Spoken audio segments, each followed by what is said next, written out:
Salut CryptoFan, c'est Monsieur TK. J'espère que vous avez passé de très bonnes fêtes de fin d'année et que, comme moi, vous êtes impatients de voir ce que 2019 nous réserve. Je vous souhaite à tous plein de bonnes choses et de réussite pour cette nouvelle année et que la crypto-chance soit avec vous.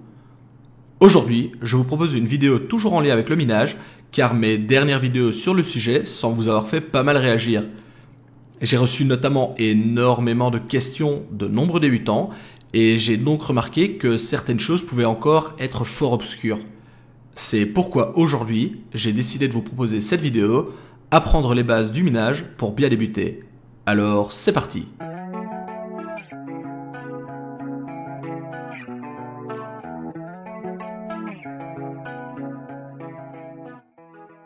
La première chose à savoir est de comprendre comment fonctionne le minage et ce qu'il se cache derrière. Alors, rien que pour ce point, je pourrais tourner une vidéo de 2 heures rien que pour vous expliquer les différents cas, les différentes possibilités, les liens avec la blockchain, etc. Ici et en 2 mots, le minage est le fait de valider des transactions à l'aide de la puissance de calcul fournie par votre machine. Une fois celle-ci validée, les transactions sont placées dans un bloc et ce bloc, s'il est valide, est ajouté à la blockchain. Le mineur touche alors une récompense sous forme de coin pour son travail. La récompense obtenue est directement liée à la crypto minée. Si l'on mine de l'Ether, on est récompensé en Ether. Si l'on mine du Dash, on récupère du Dash. Simple, non?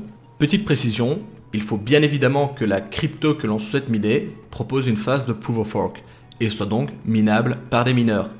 Si l'on prend l'exemple du Ripple, XRP, celui-ci ne propose pas de POW et donc il est impossible de le miner.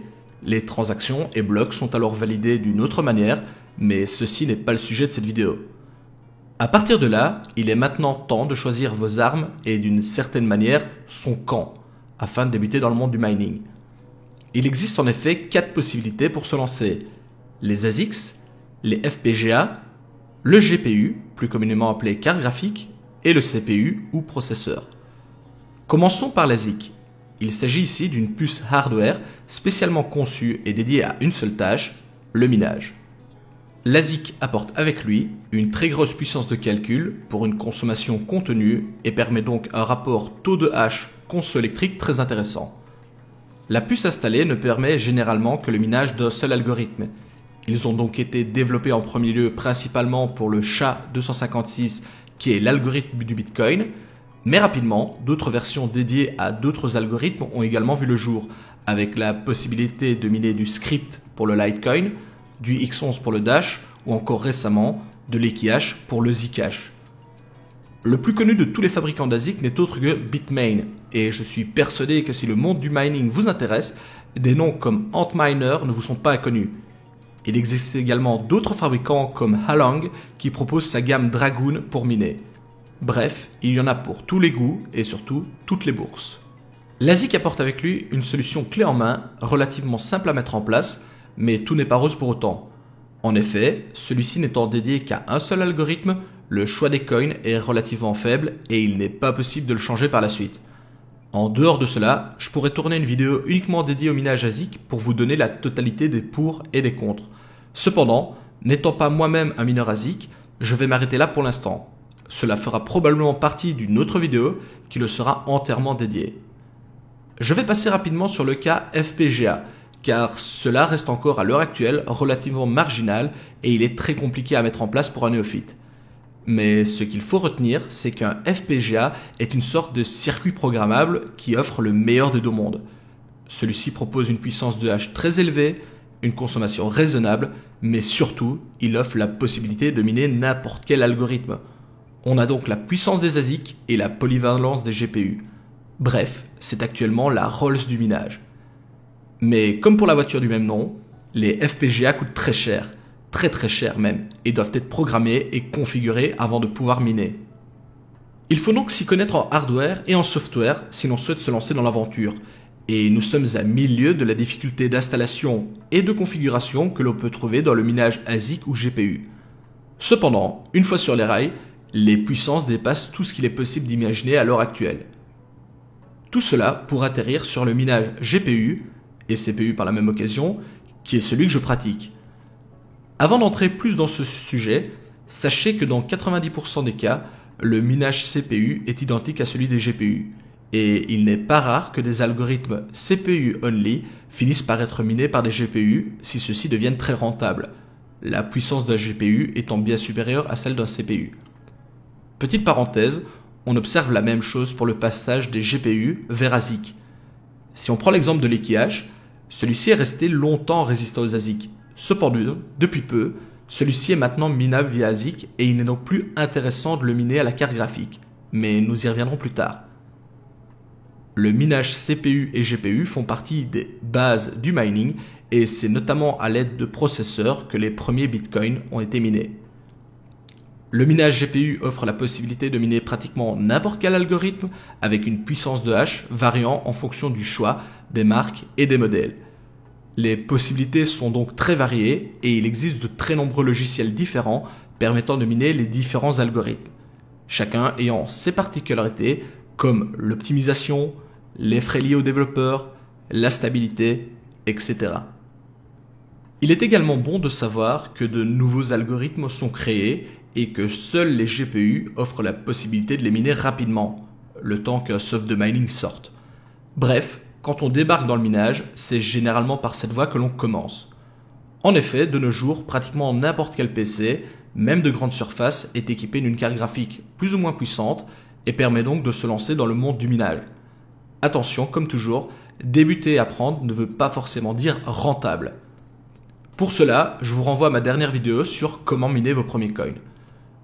Voici donc les 4 possibilités qui s'offrent à vous, chacune ayant ses avantages et inconvénients, et disponible pour pratiquement tous les prix, de quelques centaines d'euros à plusieurs dizaines de milliers. Pour la suite de la vidéo, je vais détailler la partie minage GPU, car c'est celle que je maîtrise le mieux et surtout qui semble vous intéresser le plus.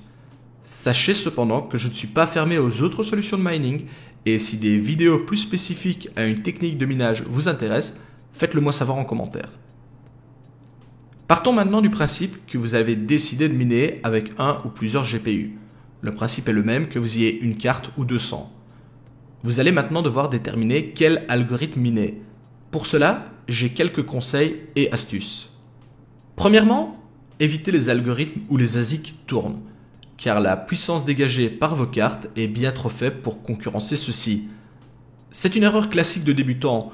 En effet, généralement, quand on débute dans le mining, on cherche à miner de grosses cryptos, comme par exemple du Dash ou encore du Zcash. Nous serions en 2012, je vous dirais de foncer et d'en miner un maximum avec votre carte, même celle de votre PC portable. Sauf que nous ne sommes plus en 2012 mais en 2019 et depuis que le minage est bien plus grand public, la difficulté a énormément augmenté. Si vous ne savez pas ce qu'est la difficulté dans le minage, je vous invite à regarder cette vidéo, un lien sera affiché en haut. Bref, miner de grosses cryptos avec votre carte graphique, cela devient compliqué. Compliqué ne veut pas dire impossible, mais il est difficile d'être rentable dessus. Oubliez donc tout ce qui est Bitcoin, Litecoin, Dash, Zcash, etc. Le choix de l'algorithme de minage et donc des coins qui en découlent va dépendre du fabricant de votre carte, Nvidia ou AMD. Généralement, là où les cartes Nvidia sont puissantes, les cartes AMD sont en dessous et vice versa.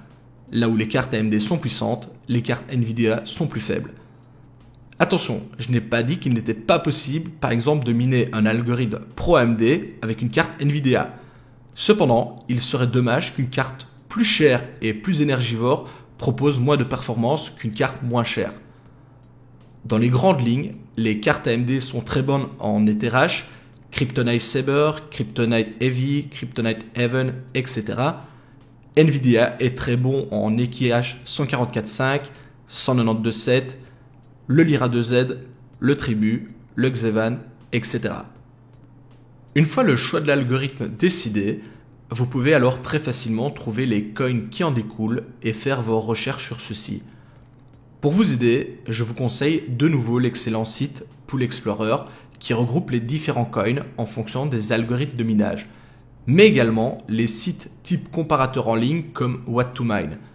Attention de ne pas prendre pour acquis ce qu'indiquent les comparateurs, mais plutôt comme une base pour étayer votre réflexion. Le choix se porte alors sur votre stratégie à adopter. Miner le plus rentable et vendre dans la foulée, miner les coins à faible difficulté pour en amasser un maximum, miner des projets one-shot, miner pour lancer un masternode, etc. Vous avez même la possibilité d'utiliser des services d'auto-switch qui changent automatiquement de coin ou d'algorithme en fonction de l'évolution de la rentabilité et difficulté. Les possibilités ne manquent pas et dépendent de vous et uniquement de vous. Ce choix est personnel et dépend de votre vision à plus ou moins long terme du marché et du potentiel de vos coins. Mais je l'ai déjà dit, l'un n'empêche pas l'autre et il est possible de faire varier votre stratégie au jour le jour et donc de passer d'un mode à l'autre. Les possibilités sont sans limite. À partir du moment où vous avez rempli l'ensemble des conditions, il sera alors temps de se plonger dans le grand bain et de démarrer le minage à proprement parler. Le dernier choix qu'il vous reste à faire est de savoir si vous allez miner dans un pool, 99% des cas, ou miner seul, appelé solo mine. Pour le solo mining, plusieurs possibilités. Soit vous êtes à la tête d'une énorme ferme de minage et votre puissance de hash est très élevée.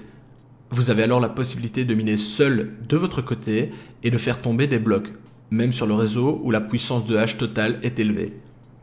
Soit si vous avez une petite installation, vous lancez celle-ci sur de tout nouveaux coins qui viennent de sortir et qui sont donc peu ou pas connus des mineurs.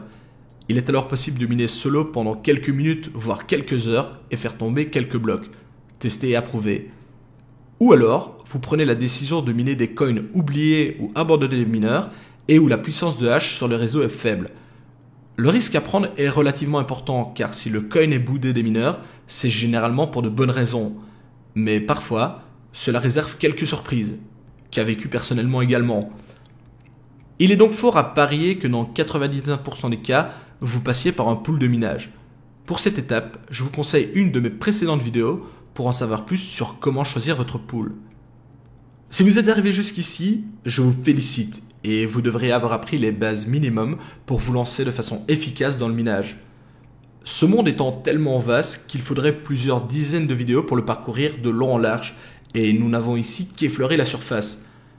De nouvelles vidéos sont en préparation, donc pas d'inquiétude, nous allons continuer ensemble à parcourir ce monde. Petit instant pub, mais si la vidéo vous a plu, n'hésitez pas à laisser un commentaire et un pouce bleu. C'est une énorme dose de motivation pour moi. En attendant, je vous dis à la prochaine. Ciao les cryptofans.